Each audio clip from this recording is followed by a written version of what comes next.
si puedo. Ok. Dice que está recording, es la primera vez que hago esto.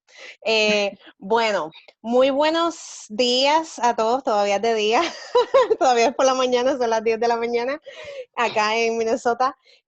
Muchas gracias a todos y a todas por estar aquí. Yo me siento bien honrada y bien privilegiada de tener a la doctora, porque ya es doctora, hace 2 semanas defendió su tesis doctoral. A la doctora Joana Lorraine Cabrera Medina, al igual que Alicia, que tuvimos el privilegio de hablar con ella hace unas semanas. A Joana yo la conocí en el curso de diplomacia de la IIS y es una historia bien graciosa. De hecho, estábamos hablando de eso cuando tuvimos nuestra reunión para discutir de qué íbamos a hablar en este seminario. Y Joana fue la primera persona con la que yo hablé cuando llegué, porque yo estaba tan intimidada con toda esa gente que había allí, porque habían diplomáticos, habían embajadores de diferentes países, y yo, ay Dios mío, en que yo me he metido, como que entonces, Joana, pues nos sentamos una al lado de la otra y comenzamos a hablar. Y no sé, como que hicimos clic, es de esas personas con las que uno pues tiene cierta afinidad. Así que yo estoy bien orgullosa de ella y les voy a leer una pequeña biografía de lo que ella está haciendo y de lo que ha hecho, que son muchísimas cosas, no creo que podamos abarcarlo todo, pero ella va a hablar más de su carrera. Ok. La doctora Joana Cabrera Medina en la actualidad se encuentra trabajando en 2 áreas, la diplomacia científica y la ciberpsicología, que es un énfasis en la realidad virtual, que es un tema bastante interesante que ella nos va a hablar de eso un poquito. En el área de la diplomacia científica ha recibido entrenamiento en el Centro de Diplomacia Científica de la IIS en Washington, en el World Academy of Science en Trieste, Italia, y en el think tank Sistema de Investigación e Información para los Países en Desarrollo en Nueva Delhi, India. Recientemente ha cofundado la consultora Science Connect. Science Connect es una iniciativa que busca propiciar oportunidades desde la vinculación entre la comunidad científica y la sociedad. Nuestra misión se enfoca en sacar el mejor provecho de la ciencia a través de la transferencia, uso y coproducción efectiva de conocimientos, productos y servicios para generar un impacto más directo en la ciudadanía. En la actualidad, Science Connect enfoca sus esfuerzos en el ámbito de la diplomacia científica, tecnología e innovación, y la ciberpsicología, que es el estudio y la interacción entre tecnología, procesos sociales, cognitivos, afectivos y conductuales del ser humano, así como en su práctica basada en evidencia. Joana fue diplomática hondureña por 9 años y se desempeñó como agregada cultural, primer secretaria y encargada de asuntos consulares de Honduras en Chile, y ha asesorado a la Academia Diplomática de Chile en temas de diplomacia científica. En el ámbito de la ciberpsicología se encuentra realizando, bueno, ya defendió la tesis doctoral en el área de intervenciones para incrementar el bienestar basadas en evidencia y su potencialidad de desarrollo por medio de la realidad virtual. Asimismo, es directora de Blossom, que es un startup en etapa inicial, la cual tiene por objetivo incrementar el bienestar por medio de la utilización de tecnologías inmersivas. Por este trabajo, el equipo ha resultado en ser primeros seleccionados y ganadores del ámbito de las humanidades en el concurso de base científica tecnológica Despega. También seleccionados para ser parte del programa de aceleramiento Vector a cargo de la Facultad de Ingeniería. Y también uno de los 5 proyectos finalistas en el concurso de emprendimiento tecnológico Her Global Impact del 2019. Ella también posee un máster en psicología clínica y una certificación del Beck Institute for Cognitive Behavior Therapy en terapia cognitiva conductual para niños y adolescentes, entre otros, y un diplomado en intervención en abuso sexual infantil. O sea, casi nada. Así que... Muchas gracias por esa intro. Un honor Luz. Y un orgullo, así que adelante. Sí, muchas gracias. Bueno, como comentaba Luz, yo estoy bien enfocada ahorita en cómo vamos a sacar adelante a las tecnologías al servicio de la humanidad. En este tiempo de COVID, con el aceleramiento, vamos a tener muchos retos en tema de seguridad y otros. Pero les voy a hacer una presentación el día de hoy. Voy a compartir mi pantalla. Compartir pantalla acá.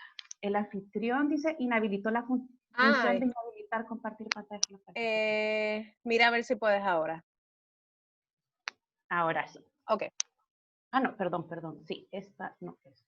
A ver, esta. Se ha detenido la función. Ok, aquí sí.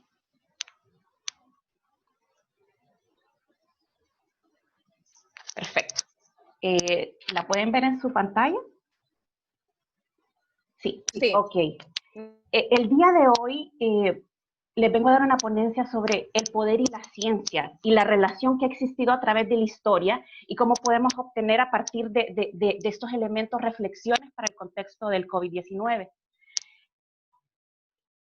El temario que vamos a ver hoy va a ser básicamente hablar un poco de algunos hitos en temas de preexpediciones de colonización, expediciones de exploración y colonización, las guerras mundiales, la Guerra Fría, la diplomacia científica en el siglo XXI, pero también la diplomacia científica en COVID-19. ¿Por qué es importante? Para muchas personas la historia como que puede resultar un poco aburrida, etcétera, pero conocer nuestra experiencia pasada nos va a dar elementos para entender nuestro presente y también para prepararnos en el futuro, sobre todo ahora que la ciencia está jugando un rol central a nivel mundial. Aquí hay una pequeña línea de tiempo, ¿verdad? Que si ustedes quieren revisar mayores datos, pueden verlo en el documento The Evolution of Science Diplomacy y también Science Diplomacy de Ruffini. Aquí se hace como, le voy a hablar cada uno de estos temas, ¿verdad? Un línea de tiempo hasta lo que es el 2019 y 2020. Quiero empezarles contando sobre un hito para las relaciones internacionales y para la paz mundial. No sé si ustedes estaban al tanto, pero el primer tratado de paz que existió en el mundo se da entre el imperio egipcio y el imperio hitita. Y adivinen qué tenía como elemento central, la ciencia.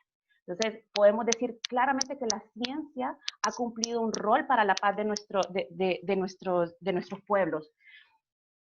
La relación entre ciencia y tecnología, poder y política y relaciones internacionales es de larga data y ha sido utilizado para el avance de la humanidad, así como también ha ocupado un rol importante para la diplomacia. ¿Cómo surge entonces este tratado de paz?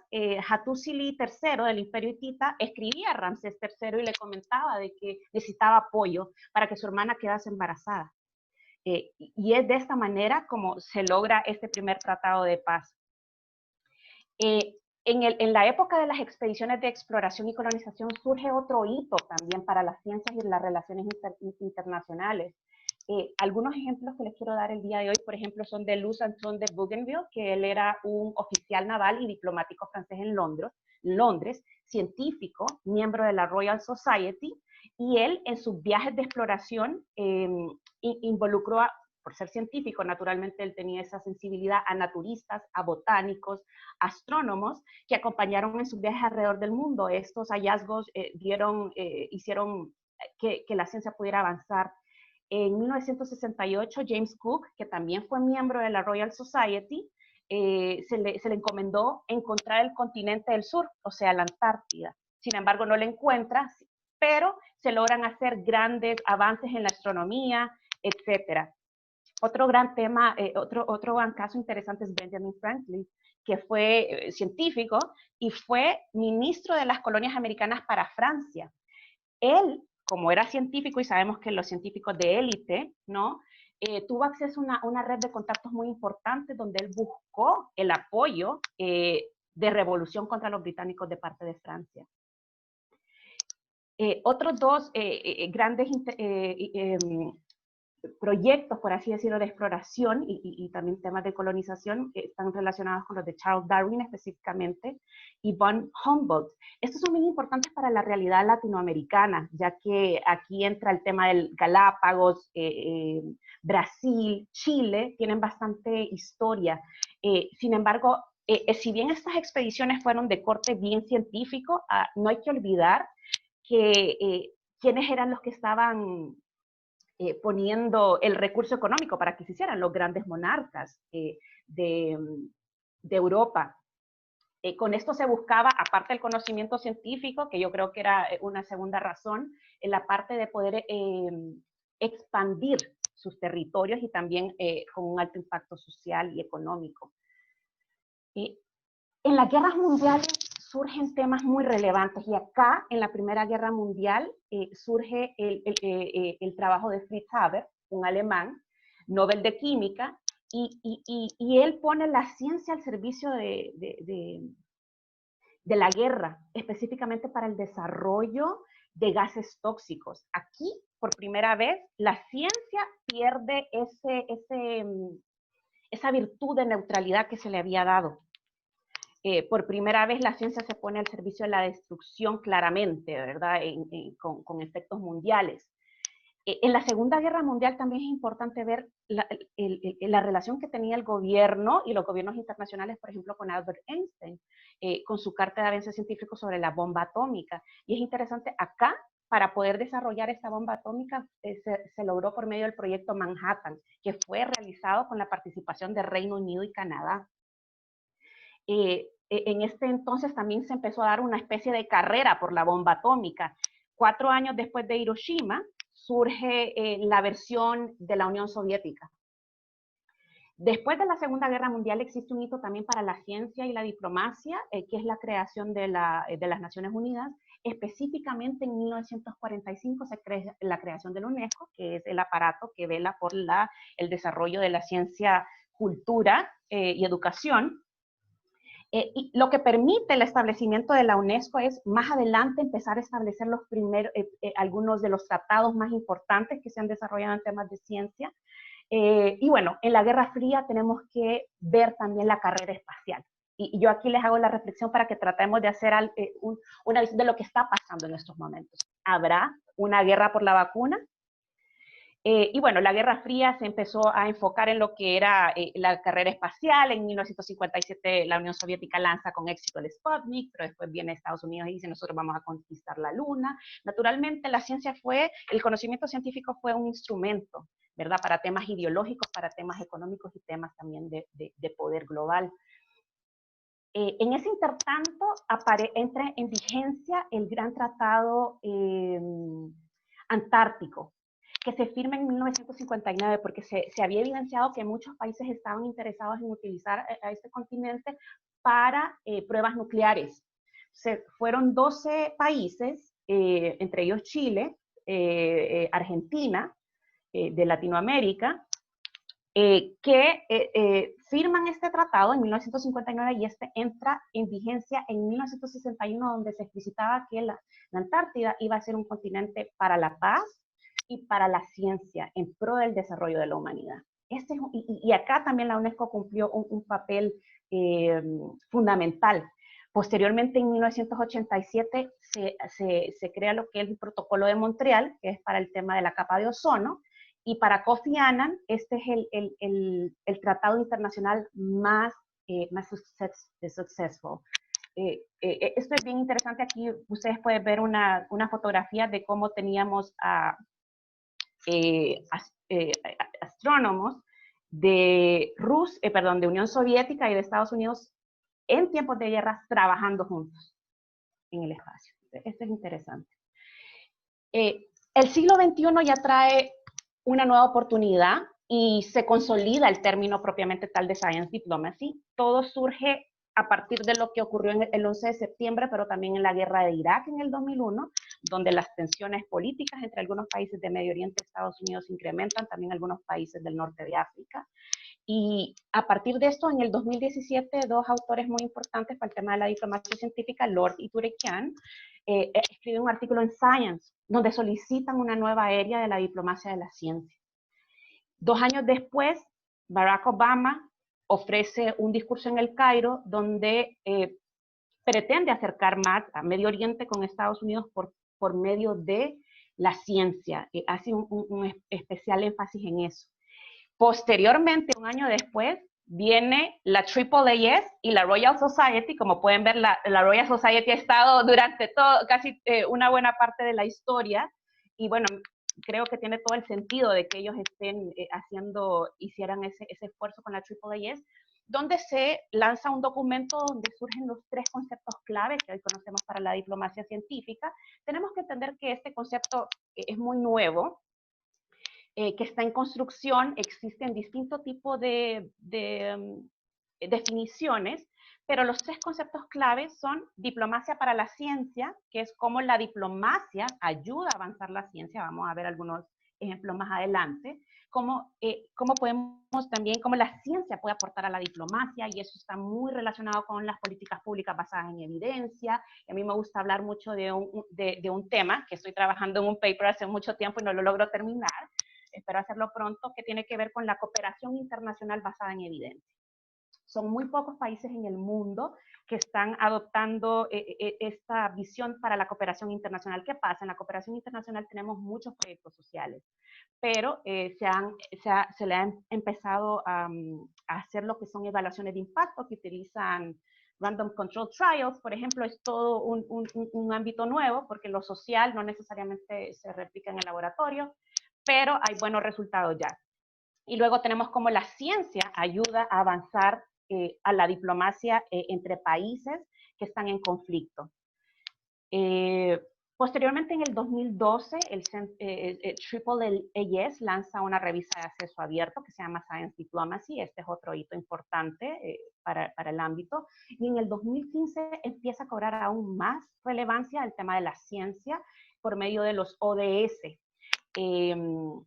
Los objetivos de desarrollo sostenible, el objetivo de desarrollo sostenible que está directamente, o sea, todos están involucrados, pero el que está directamente involucrado es el número 9, que tiene que ver con infraestructura y ciencia. Algunas experiencias latinoamericanas en diplomacia científica que me gustaría comentarles el día de hoy. Hay muchas, y lamentablemente no tenemos, nos hace falta hacer un trabajo de recopilación de información, porque hay mucha experiencia perdida o que por lo menos no conocemos, no hay una difusión. El primero es el Observatorio ALMA. No sé si todos conocen la historia de ALMA, pero es un observatorio internacional, es el más potente que se tiene hasta el momento. ¿Y cómo surge ALMA? Existen tres observatorios: el Observatorio Nacional de Japón, el NAO, el ESO, que es el Observatorio de la Unión Europea para el hemisferio sur, y también el Observatorio Nacional de Estados Unidos. Cada uno de ellos estaba trabajando de manera individual. Sabían que tenían que empezar a trabajar en un proyecto de gran magnitud. En eso empiezan a tener conversaciones y dicen: ¿por qué no unimos esfuerzos? Y empezamos a buscar un espacio donde podamos poner todos nuestros recursos y trabajamos en conjunto. Ellos hicieron una evaluación mundial, ¿verdad?, de los lugares que podían ser ideales, y encontraron en el desierto de Atacama, en Chile, el lugar idóneo para poner este observatorio. Lo interesante fue la negociación que Chile tuvo en ALMA. Chile cede temporalmente parte del desierto de Atacama para este observatorio, pero solicita en las negociaciones la participación activa de investigadores chilenos. Y para que esto pudiera surgir, tuvo que haber, también se empezaron a hacer grandes proyectos de educación en el tema de astronomía, y es de esta manera como Chile logra ingresar a las grandes ligas en temas de ciencia. Por una buena negociación, que lamentablemente no siempre ocurre en nuestros países latinoamericanos, que muchas veces hay una especie de colonización todavía de la ciencia, donde se viene, se trabaja con los recursos naturales, se hacen las investigaciones, y los latinoamericanos no participan, no son parte de ese conocimiento científico. Bueno, otro gran tema, bueno, es el tema de la Antártica, ¿verdad?, que en la actualidad posee distintos centros de investigación. Mi universidad, la Universidad de Santiago de Chile, tiene el único centro de una universidad, y bueno, ahí trabajan. Imagino que Alicia les habrá dado mayores detalles de su viaje a la Antártica, ¿ya? Y bueno, otro gran tema creo que es el Canal de Panamá. El Canal de Panamá se inaugura en la Primera Guerra Mundial, y es de esta manera como la tecnología empieza a estar al servicio de la globalización. Pero para llevar a cabo el Canal de Panamá hubieron muchos retos, uno de ellos la malaria. Entonces, la ciencia también empezó a tomar un rol protagónico para que se llevara a cabo el Canal de Panamá, y surgen un instituto muy importante en Panamá, como es el Instituto Conmemorativo Gorgas, en honor a este científico que logró detener el avance de esta enfermedad y que se lograse, por supuesto, avanzar en el Canal de Panamá.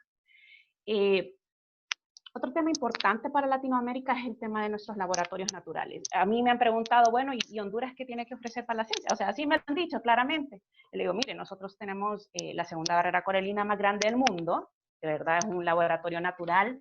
Chile con la cordillera, el desierto, en fin, estamos llenos de laboratorios naturales y es importante hacer ver esto y no pasarlo desapercibido. Otro tema importante también son las condiciones sociales únicas que podemos tener en nuestros países. Yo conozco una investigación en temas de violencia que se ha realizado entre Honduras, Brasil y China, donde Honduras y Brasil, por tener estas condiciones bien terribles con el tema de la violencia, también pueden surgir ahí temas para el bienestar, etcétera. Bueno, las enfermedades tropicales, tenemos mucha buena experiencia al respecto y se ha hecho diplomacia científica con enfermedades tropicales, específicamente con Cuba y Estados Unidos, donde se nos había informado que para que estos científicos pudieran colaborar juntos, tuvieron que inclusive hacerlo en un tercer país. Imagínense las cosas que se pueden dar. Bueno, Panamá, es importante mencionarlo, que es el primer país con una estrategia de diplomacia científica. Ellos empezaron esto creo que en el 2019-2020, por lo que estamos muy expectantes de saber cómo va a ser la experiencia latinoamericana de Panamá. Y creo que también es importante ver el tema de la diplomacia tecnológica del Uruguay. ¿Qué es la diplomacia tecnológica? Está dentro inserto también del concepto de diplomacia científica, se pueden dividir. La diplomacia tecnológica tiene que ver cómo los gobiernos empiezan a acercarse con los grandes gigantes tecnológicos. Sabemos que los gigantes tecnológicos ahora tienen inclusive más poder que muchos países, están incidiendo en nuestras democracias, están incidiendo en la manera en cómo nos desenvolvemos, inclusive cómo nos relacionamos a tantos niveles. Por lo tanto, la diplomacia tradicional solo quería tener relaciones entre estados, entre gobiernos, y esa diplomacia ya quedó relegada. Entonces, Uruguay, identificando eso, solo hay 2 países en el mundo que tienen asignado un embajador a Silicon Valley.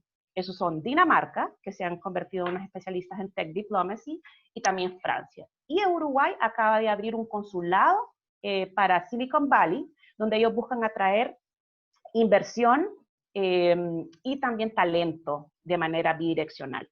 Estas son algunas experiencias latinoamericanas, nada más algunas.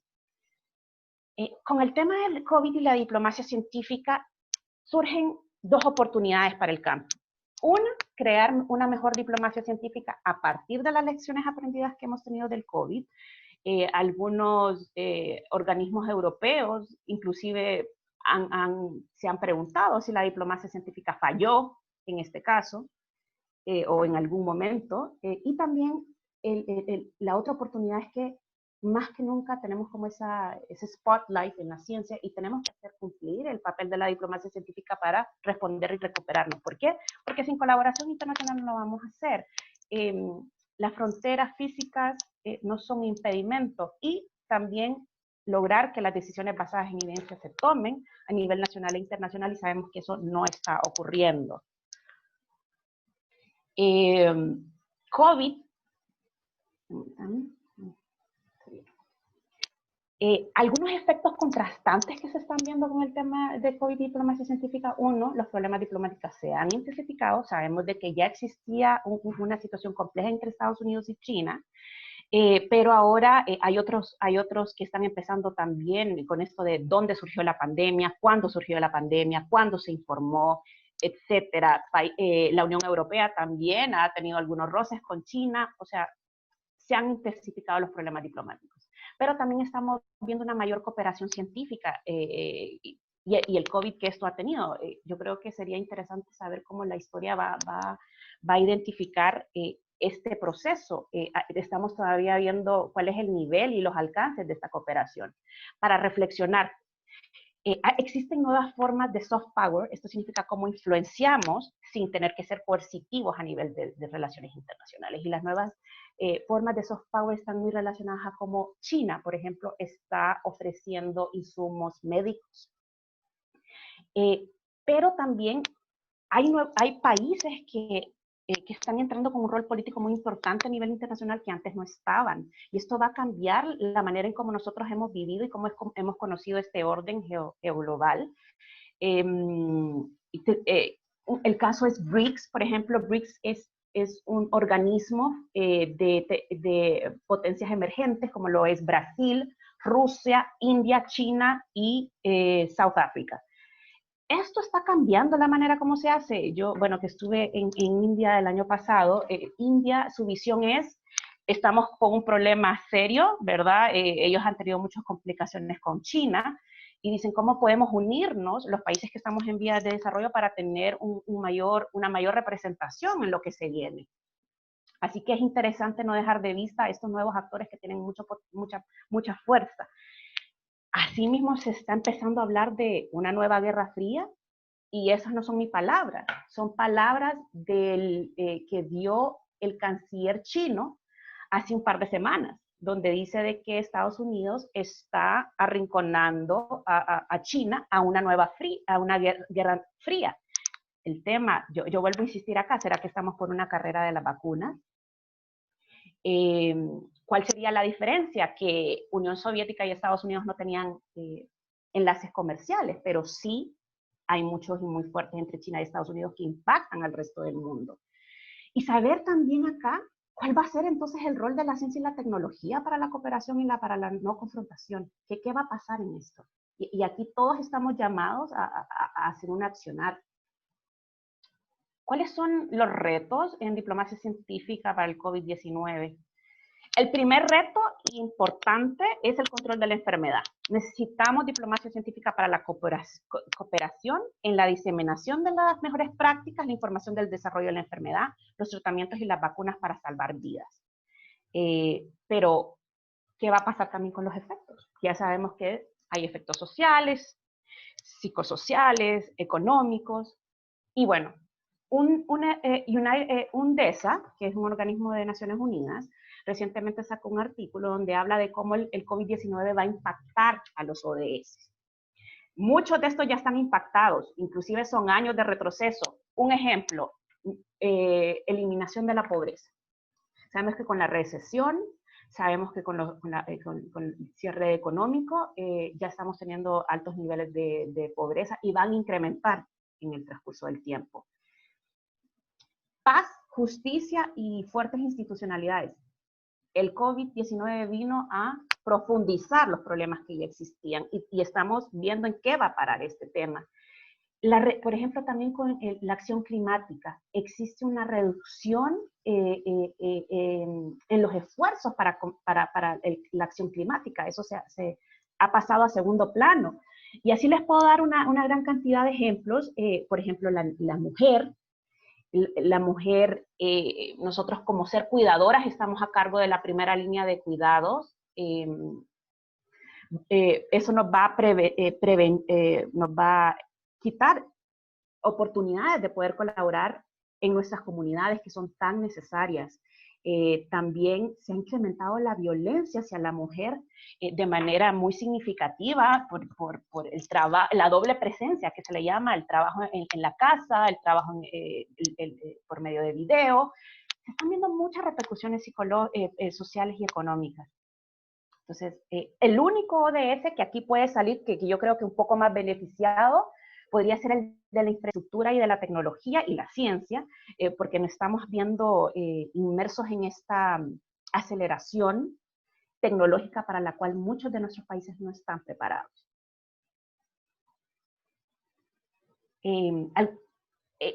Para el COVID-19 existen respuestas nacionales, ¿verdad? Inclusive internacionales, pero también tenemos respuestas bilaterales, o sea, entre dos países, y también multilaterales, que se hacen en un conjunto de varios países por medio de un organismo. Estas han sido de distinto tipo, cuarentena, cierre de fronteras, trazabilidad, mayor cantidad de pruebas, distanciamiento social, educación en higiene. Quiero contarles algunos casos específicos. Me llama mucho la atención el caso de Ruanda, que es uno de los países que está sobresaliendo en la manera como se responde al COVID-19, y es interesante cómo Ruanda está incorporando las nuevas tecnologías.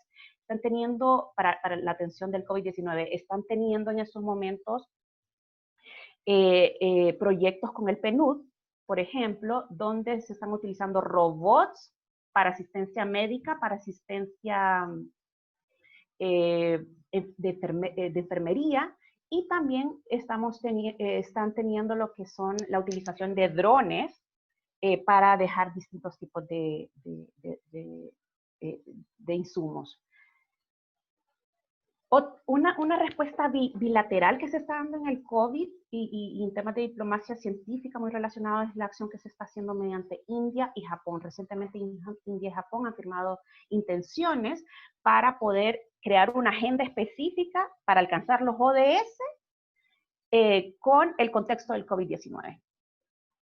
A nivel bilateral, yo creo que un buen ejemplo y un buen referente para el tema de diplomacia científica va a ser la Unión Europea, donde tomaron algunas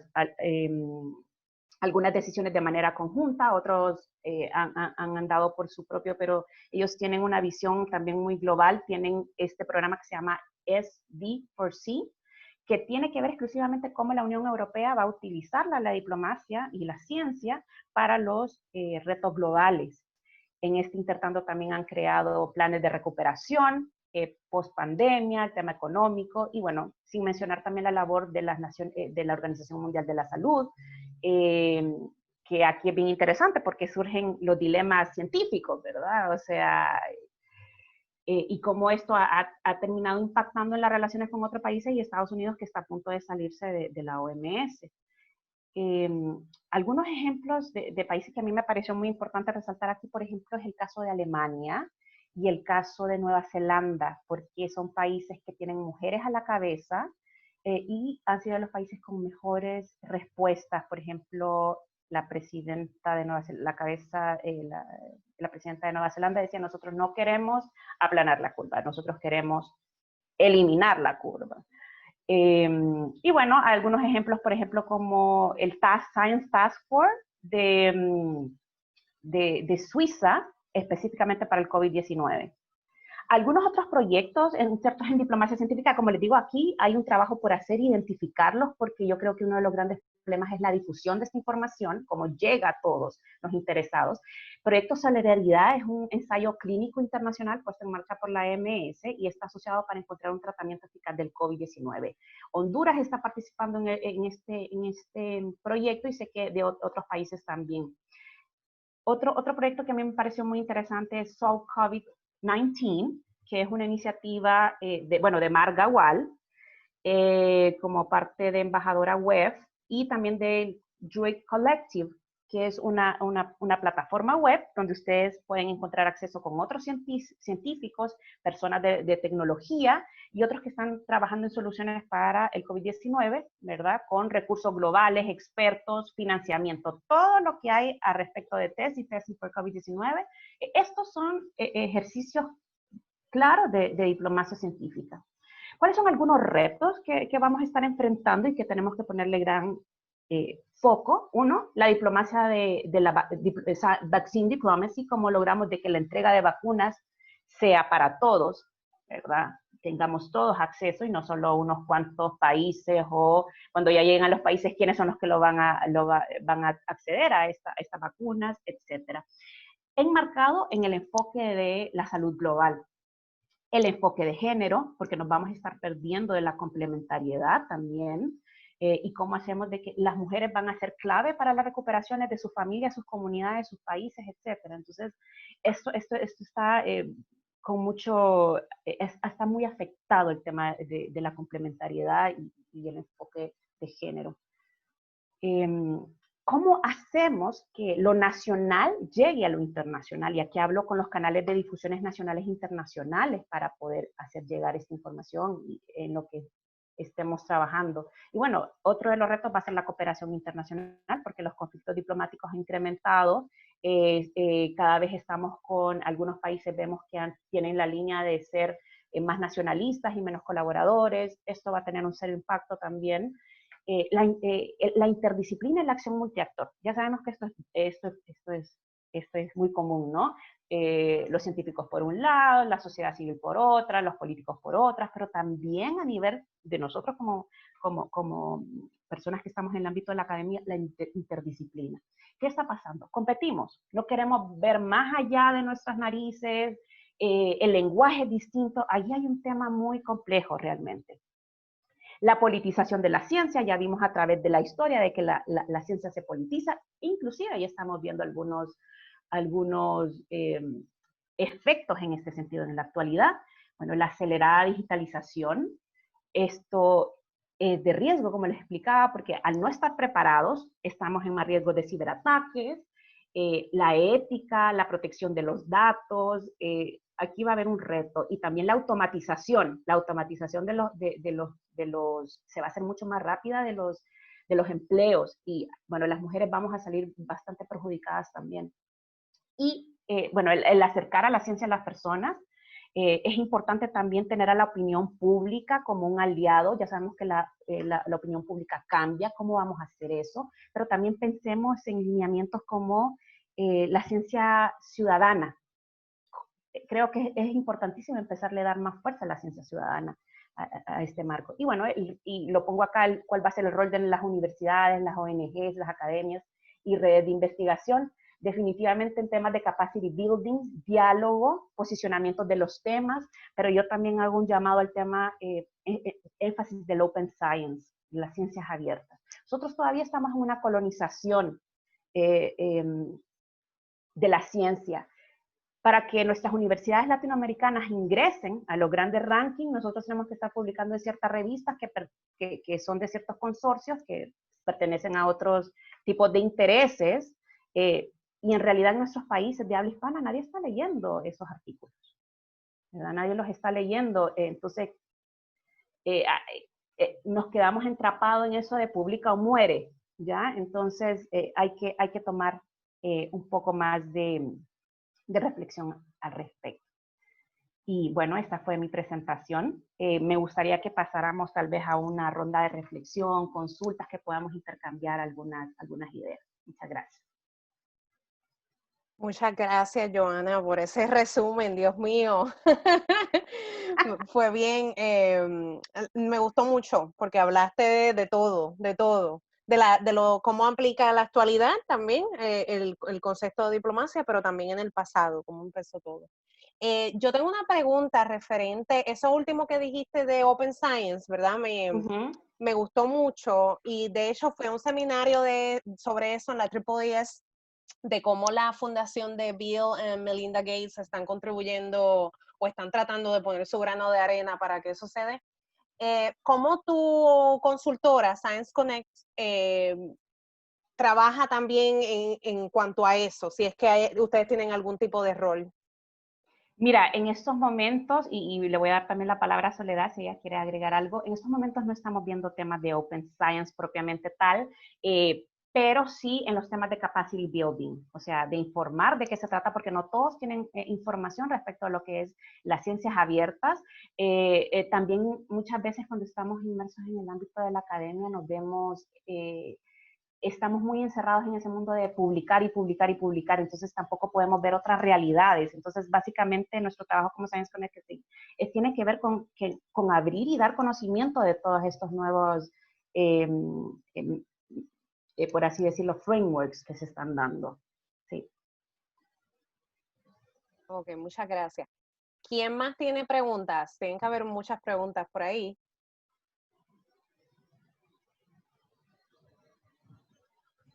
Sí, yo tengo una.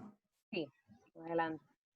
Joana, en un momento hablaste sobre la colonización en la ciencia y diste varios ejemplos, y pues sabemos cómo a veces esas dinámicas aún se perpetúan, y me gustaría saber pues tu opinión, cómo a nivel individual podemos prevenir esa colonización de la ciencia, o cómo podemos combatir el que se perpetúen esas dinámicas que ponen en desventaja a algunos sectores. Sí, yo creo que lo primero es poner el tema en la mesa, hablar del tema, ¿me entiendes? Conocer otras experiencias, buenas experiencias. También, y ahí es parte de lo que nosotros tenemos que hacer, yo creo que es bastante conciencia, no solamente entre nuestros pares, pero también con políticos y con autoridades. Yo tuve una reunión, me acuerdo de este tema, en la Universidad Autónoma de Honduras, que es mi primera alma mater, y hablamos de este tema. Entonces, ¿quiénes son ahí los encargados de poner las reglas del juego? Pero ¿quiénes también son los que seguimos estas reglas del juego? Yo diría conciencia y apertura a salirnos a veces de la línea, ¿verdad?, editorial que nos ponen, de dónde tenemos que publicar, y es bien duro eso. O sea, yo estoy ahorita con 2 papers de mi tesis, y que no, tienes que, en un journal muy prestigioso, muy reconocido, que son los que nos tienen Open Science, entonces, o publico en una revista de Open Science. Son cosas que también pasan por nosotros, así que yo creo que está ahí en hacer conciencia, tanto para los demás, reflexionar nosotros mismos y tomar decisiones a veces que pueden ser un poco arriesgadas o distintas a lo que hemos venido viendo en la actualidad.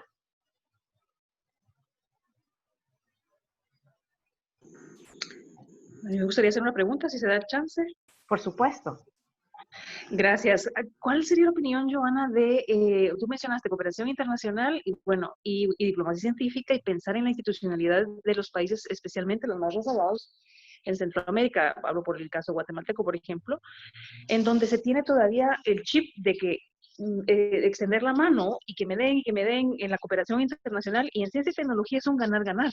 Se necesita tener suficiente recurso humano formado para cambiar esa mentalidad de la cooperación ONG o de ONGs, que son importantes y necesarias, pero en temas de diplomacia científica, de cooperación en ciencia y tecnología, es otra mentalidad por un lado. Y el otro, el tema de la institucionalidad y la calidad de la diplomacia, muchas veces como botín político, sin carrera. Entonces hay mucha improvisación, y cómo las transformaciones son tan profundas, porque los rezagos son igualmente profundos. Entonces, ¿por dónde le entramos? Porque hay tanto que se necesita por hacer. Gracias.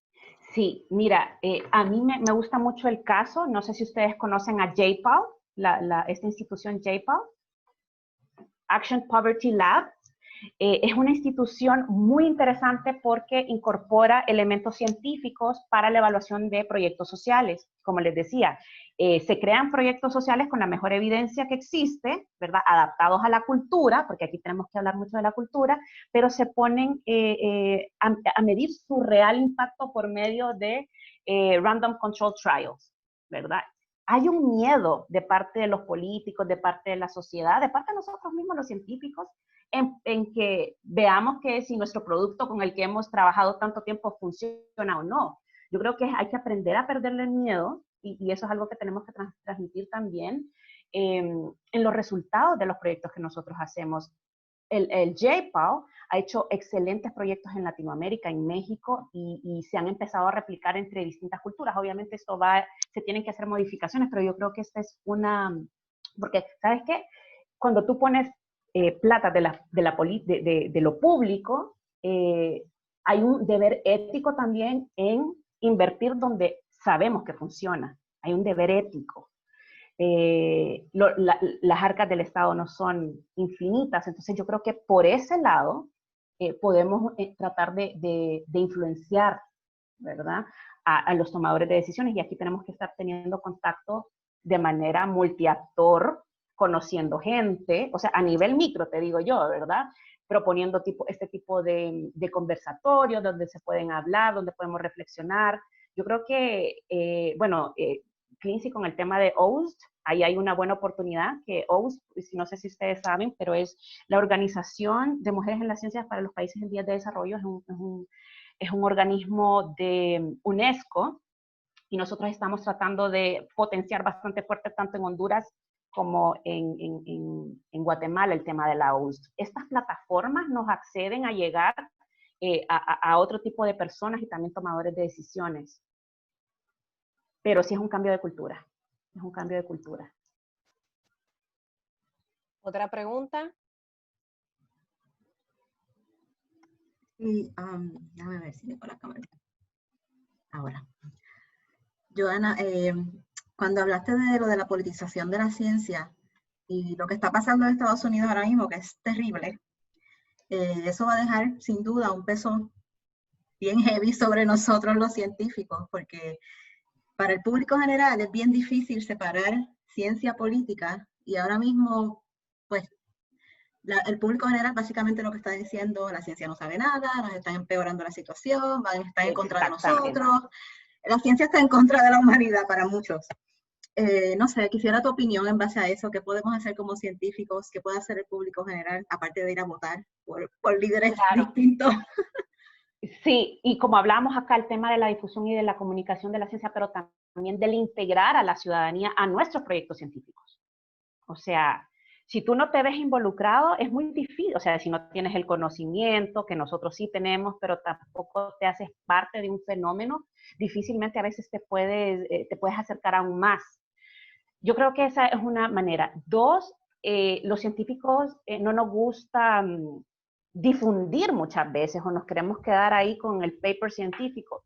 Tenemos que ir a hablar con las comunidades, tenemos que demostrar la evidencia, cómo se obtuvo, y yo estoy muy preocupada, porque no solamente es un tema con las personas, en la comunidad en general, sino que somos nosotros también como científicos, nosotros somos humanos, ¿me entienden? Nosotros también tenemos visiones políticas.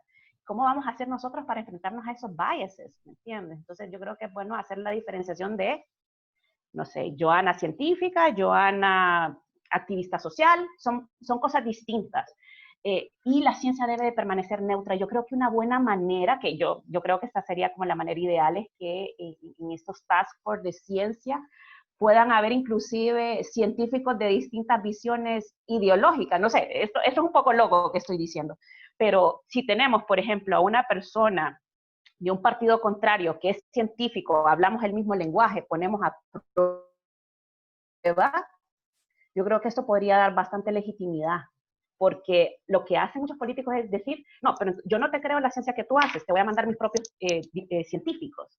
Entonces, hay un tema ahí del peer review, pero sí hay un trabajo personal que hacer esa división entre humano y científico. Y veamos la ciencia, ¿verdad? Veamos la historia. La ciencia se ha utilizado para fines positivos, pero para fines negativos. ¿Quién dice que eso no va a pasar ahorita? También tenemos otra debilidad con el debate científico. Nosotros como científicos naturalmente nos tenemos que ser muy críticos con qué es evidencia, cuál es la verdadera evidencia. Y la ciudadanía a veces no entiende eso, entonces dice, no, estos científicos no saben. Entonces tratar de explicar de que esto es parte también del quehacer científico. Y que nosotros somos críticos, de por sí siempre vamos a ser críticos. Un ejemplo de eso, y voy a mencionar a nuestra codirectora Bianca, ella ha estado participando en unos debates políticos, ¿verdad? Que han estado entrevistando a diferentes personas en la política, y pues yo admiro mucho esa labor porque pues cada cual tiene su opinión sobre cierto candidato, ¿verdad? Y mantenerse así imparcial, neutral, como lo menciona, es una tarea bien difícil, especialmente cuando le estás haciendo preguntas sobre ciencia, sobre cómo vamos a avanzar en esa área. Así que eso es tremendo ejercicio que ya miembros de nuestra organización han estado ejerciendo. Así que yo creo que deberíamos impulsar un poco más todos esos debates de forma crítica, pero también aprender a ser neutral, que como muy bien Joana dijo, es difícil. Sí. Y Yo sobre quisiera todo, agregar, sí. quisiera agregar que resulta muy importante poner sobre la mesa el tema de la ética, porque la ética no debiera tener una bandera política, no debería estar politizada. Entonces, finalmente la ética va a ser la que nos va a dar los parámetros en los cuales nos podemos mover y en cuáles no. Entonces, resaltar el tema de la ética en la ciencia es fundamental, y es una deuda que tienen los científicos y los políticos también. Pero cómo nosotros vamos incorporando el tema de la ética en nuestras prácticas va a ser la medida en la que nos va a decir cuál es la dirección que debemos tomar.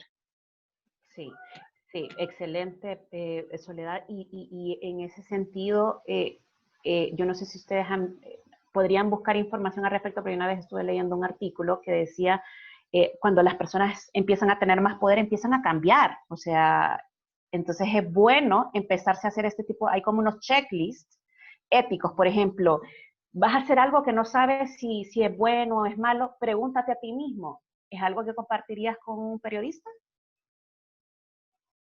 hay como distintas preguntitas para saber a dónde estamos. Y aún así es difícil, pero creo que esas cosas nos podrían dar algunas luces también para saber cómo activarnos, y definitivamente el tema de la ética es central.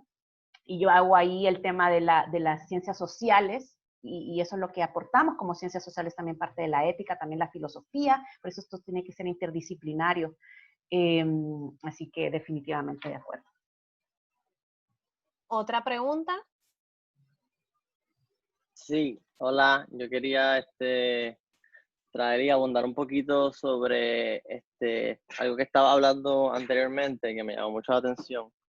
¿Qué sucede cuando se dan estos conflictos, ¿verdad? Cuando los conflictos que sabemos que tenemos dentro de la ciencia, diferentes laboratorios tratando de ¿verdad? Publicar y tienen evidencia, experimentos robustos, publicaciones, detrás de, ¿verdad? De distintos temas que son pertinentes, especialmente en un momento como ahora, ¿verdad? Una pandemia o el temas de calentamiento global, etcétera.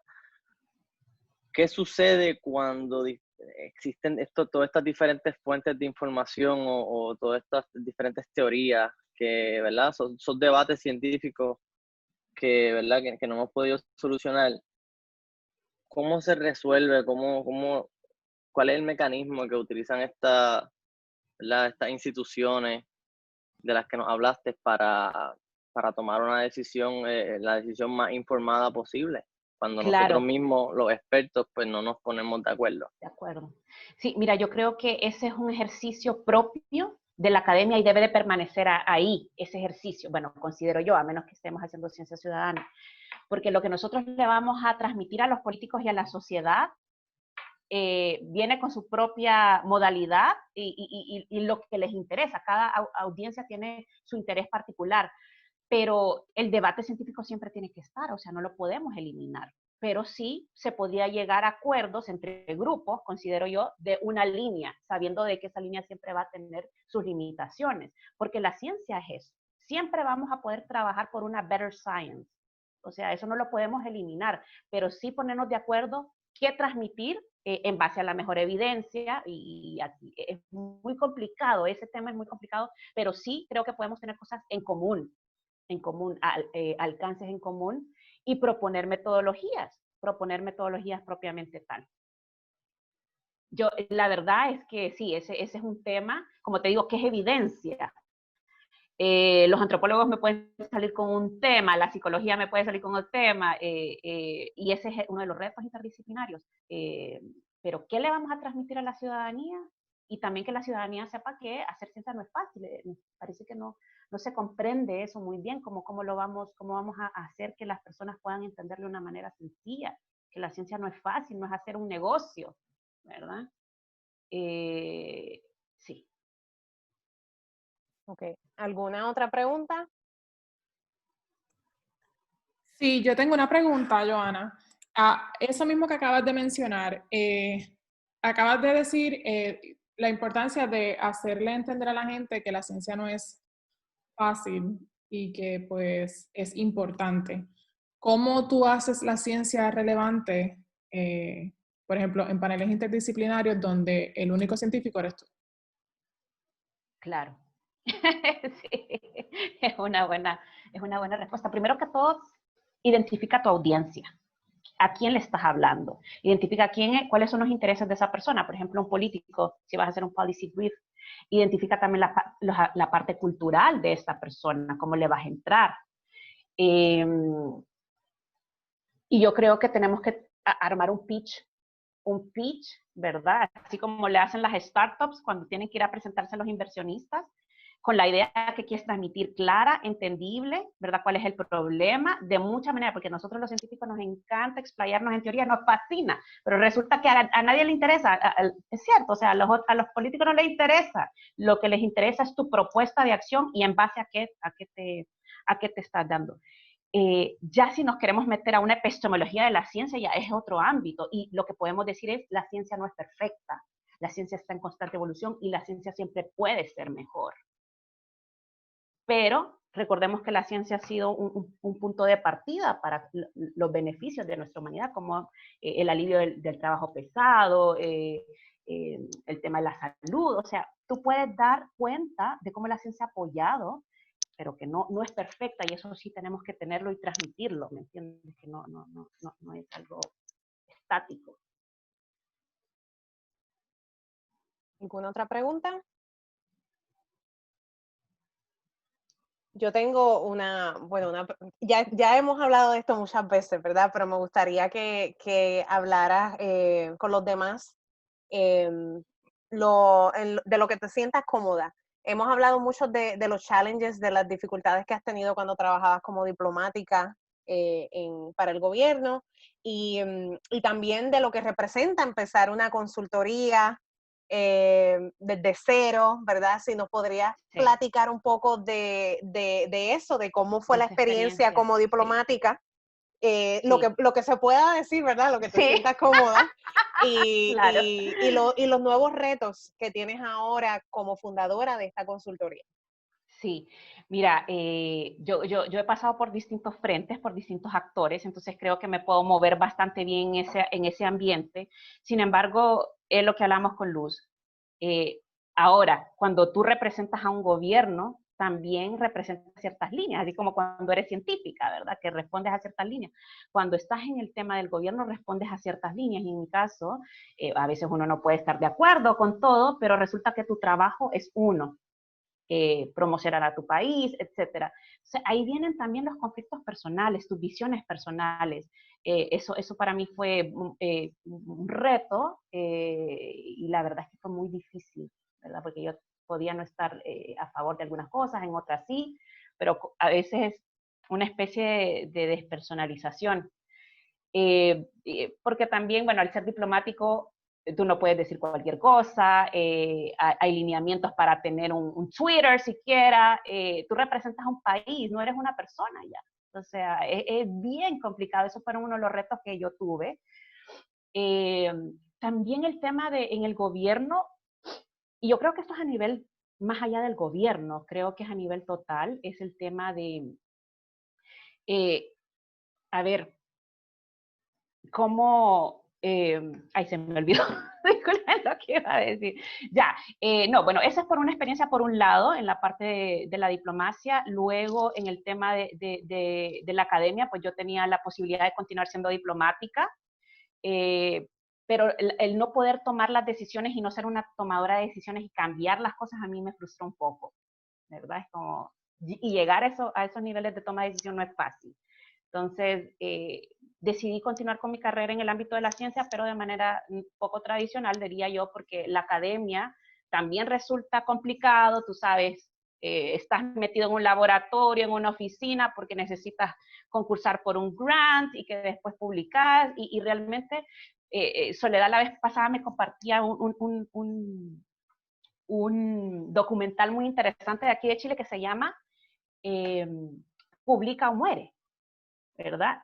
Que básicamente los científicos nos hemos convertido en una especie de mano de obra de una empresa privada. Y no nos hemos dado cuenta. Entonces, se lo recomiendo, tal vez Sole pueda compartir el link por WhatsApp, porque causó un ruido aquí en Chile, porque es un documental chileno, de que qué están haciendo los científicos, o sea, realmente, ¿en qué están? Entonces, no quiero tampoco morir en la academia. No quiero morir en la academia, entonces, como estoy buscando otros espacios, ¿verdad? Por medio de la empresa privada, pero siempre con el tema de un impacto social. No nada más el crecimiento ilimitado, que es irreal y no es bueno para las sociedades ni para el medio ambiente. Y dentro de realmente es un cambio total. Mira, yo trabajé para el gobierno, tenía un sueldo. Mis papás vienen del ámbito de las ONGs, también ellos aplicaban grants. Después tengo la academia.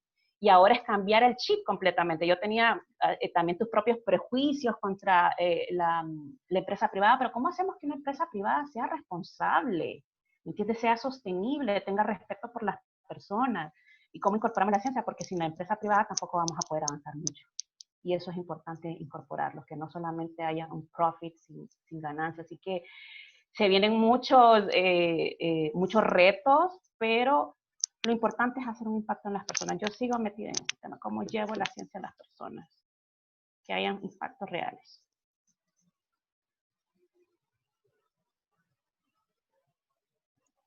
Una última preguntita, no digo, a menos de que alguien quiera seguir, pero es que me encanta lo que estás diciendo, porque me siento igual. O sea, comparto contigo ese deseo de hacer que la ciencia tenga un impacto que cambie la ruta en la que vamos como sociedad, tú sabes. Y me siento identificado y pues te quería preguntar, con la experiencia que has tenido, ¿dónde tú sientes que ha sido o crees que será? Pero ya con lo que has tratado, ¿dónde tú sientes que ha sido el lugar o donde más impacto o más rápido has podido ver un cambio? Ya sea en la política, ya sea en la academia, ya sea... Mira, definitivamente la conciencia desde la academia, la ética, la investigación, la importancia, desde ahí es como son los cimientos, ¿me entiendes? Los cimientos ahí. En la política, cuando tú te metes al gobierno, tienes muchas oportunidades de hacer cambios, aunque no estés en posiciones muy altas de poder. Por ejemplo, yo que, bueno, encargada de asuntos consulares, que es como especie de cónsul, podría decirse, y esto es muy bueno, tener un buen acercamiento con sus sponsors. En este caso era mi embajadora, excelente. Me apoyaba en toda diplomacia científica, le fascinaba diplomacia científica. Ella me abrió los espacios para poder hacer eventos entre Honduras y Chile de temas de diplomacia científica, por ejemplo. Entonces, yo creo que a donde estés, encontrar a esos sponsors que tú sabes que accionan o que te pueden abrir ámbitos, sí, pero en el gobierno se te abren muchas oportunidades. Y eso sí te lo voy a decir, mira, experiencias de intercambio. Cuando tú representas a un gobierno, no es lo mismo que representar a una universidad, y eso yo lo he sentido, o a una institución privada. ¿Me entiendes? Sí, yo creo que, como te digo, volvemos al tema, la complementariedad. Yo no hubiera podido hacer todos esos cambios y tener la conciencia si yo no hubiera tenido una formación científica. O sea, para mí fue un cambio radical en mi vida y creo que ha sido un tema de complementariedad. Conseguir a esos socios estratégicos. También lo que ustedes pueden hacer es identificar personas dentro de los gobiernos que se muevan, porque por ejemplo, hay muchos diplomáticos que aman la ciencia. Yo me he encontrado personas maravillosas aquí en Chile también, que les voy a contar cómo se dio una pequeña historia de cómo se dio para que yo pudiera ser parte de asesoramiento en la Academia Diplomática Científica de Chile.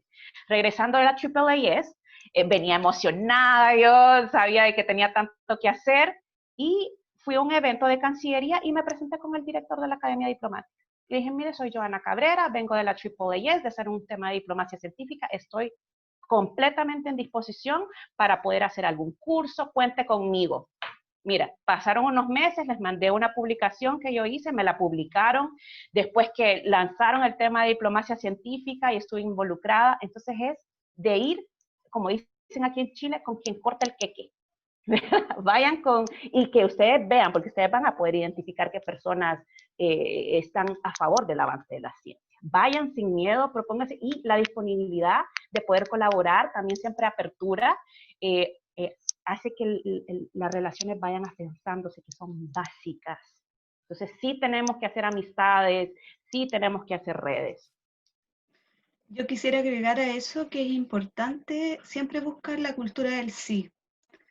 Uno tiene que ser capaz de soltar a veces, porque uno tiene muchas ganas e intenciones de establecer vínculos con algunas personas, pero te van cerrando las puertas sucesivamente y uno insiste. Y esa insistencia agota. Entonces uno tiene que saber hasta cuándo va a insistir y cuándo soltar. Y uno tiene que potenciar las culturas del sí. A lo mejor hay otra persona que tiene menos valor en su estudio o menos tiempo, pero te va a decir que sí, y eso va a contribuir a tu trabajo.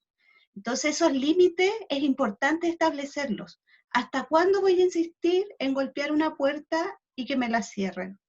No puede ser permanente, porque estoy perdiendo tiempo importante. Claro. Entonces hay que valorar la cultura del sí. Asimismo, cuando ustedes tienen alguna situación de poder, también generar esta cultura del sí con otros que vengan más atrás. Invitar a estudiantes de pregrado, por ejemplo, a la formación, invitar a las comunidades, invitar a gestores comunitarios, por ejemplo, en sus investigaciones, todo eso va estableciendo esta cultura del sí. Sí, definitivamente. Y eso no lo vamos a encontrar siempre. ¿Cuántas veces no nos ha pasado? Entonces, definitivamente, esas instituciones que tienen, que están como que son más innovadoras, o las personas, instituciones o personas que son más innovadoras y que están abiertas al cambio y a ver cosas distintas y que no sean tan conservadoras en su, yo creo que eso podría ser una manera. Bueno, muchas gracias a todos por esas preguntas, por esa discusión tan maravillosa. Muchas gracias a Johanna, ¿verdad? Por haber sacado de su tiempo. Sé que estás bien ocupada, así que vale mucho, amiga. Muchas gracias, amiga, por la invitación. Estoy grabando esto se está grabando, todos estos seminarios, así que cuando tengamos, ¿verdad? Cuando los tengamos todos organizados, te voy a enviar el enlace por si que me habías preguntado. Perfecto. Por si lo quieres compartir sí. con más gente. Sí. Y nada, muchas gracias por estar con nosotros hoy y a todos por conectarse. Y Johanna, que en Pearsplan tiene las puertas abiertas, así que... muchas gracias. Espero chévere hacer algo con Science Connect y así por seguir supuesto, Latinoamérica. Sí, claro. Cuenten con nosotras, ¿verdad? Y hablen en nombre de Soledad también y hasta de Clincy también, que está por ahí, porque tenemos que armar, y este es nuestro momento. Y otra cosa, invitarnos entre nosotros a los eventos, porque muchas veces Luz acaba de hacer un ejercicio de esa manera. Sí, sí. Ha sido un honor, me encanta la discusión que hemos tenido y bueno, sigamos adelante, sigámonos por redes sociales, ya que también estoy con ese tema de las redes sociales que me cuesta mucho, pero hay que darle. Sí. Así que muchas gracias, Luz,